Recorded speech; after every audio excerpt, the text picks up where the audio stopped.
પીવાનું છે, પાણી પણ પીવાનું છે. તો ચાલો કામ કરી લઈએ. હા ચાલો.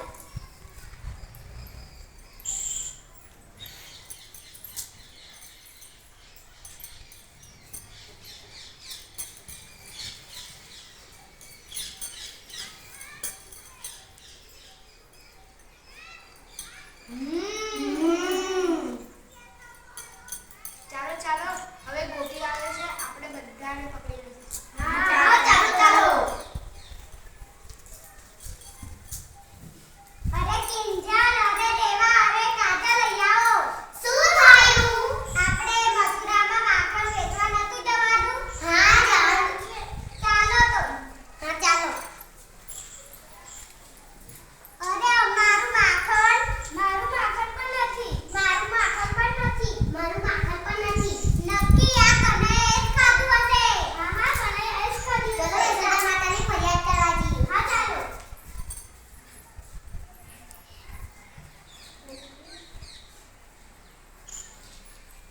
યશોદા માતા, શું થયું?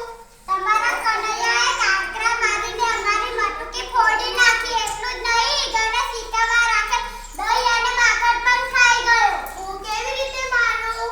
તેને માખણ ખાતા રેવાબાએ પણ જોયો હતો. સાચું રેવાબા, કનૈયાએ માખણ ખાધું હતું? હા, કનૈયાએ માખણ ખાધું હતું. આવવા દો, હવે એની વાત છે.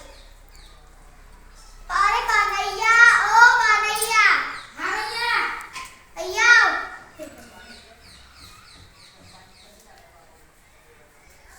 અરે લાલા, સાંભળે છે?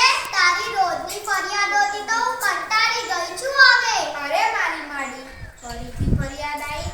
આ ગોપીઓ તો મને સુખીથી રહેવા જ નથી દેતી. ઓહો, હેરાન તો તું ગોપીઓને કરે છે. અરે એવું તો હોય ના, અમે બંને ભાઈઓ તો રોજ સવારથી સાંજ સુધી ગાયો ચરાવવા જાય છે. બોલ, ગોપીઓને ક્યારે હેરાન કરીએ? આજે બધી ગોપીઓ આવીને ફરિયાદ કરી કે કનૈયાએ કાકરા મારીને એમની માખણની બટુકી ફોડી નાખી. એટલું જ નહીં, ઘરે સિક્કામાં મૂકેલું દહીં અને માખણ પણ ખાઈ ગયો. કનૈયા, તું આવા તોફાન કેમ કરે છે દીકરા? ગોપીઓ ખોટું બોલે છે બા. ન મનાતું હોય તો પૂછ મોટા ભાઈને. કનૈયાની વાત સાચી છે માં. આનંદ બાબાના ઘરે દહીં માખણની ક્યાં ખોટ છે કે અમારે બીજાના ઘરે ચોરી કરવી પડે? તું સાવ બોલી છે માવડી. હું વળી કોઈના ઘરે માખણ ચોરી કરું? તો શું આ ગોપીઓ ખોટું બોલે છે? પેલી રમાના ઘરે સિક્કામાંથી માખણ ખાતા તને રેવાબાએ પણ જોયો હતો.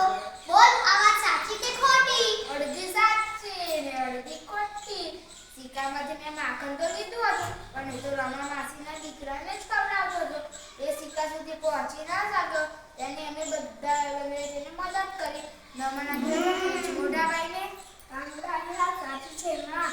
તારી જેમ આ બધી ગોપીઓ પોતાના બાળકોને નથી ખવડાવતી. એ તો મથુરામાં જઈ વેચી નાખી. નહીં તો શું, ઘરના છોકરા ભૂખ્યા રાખવા ગાયો ગોકુળની, ગોવાળ ગોકુળના, ગોપીઓ ગોકુળની.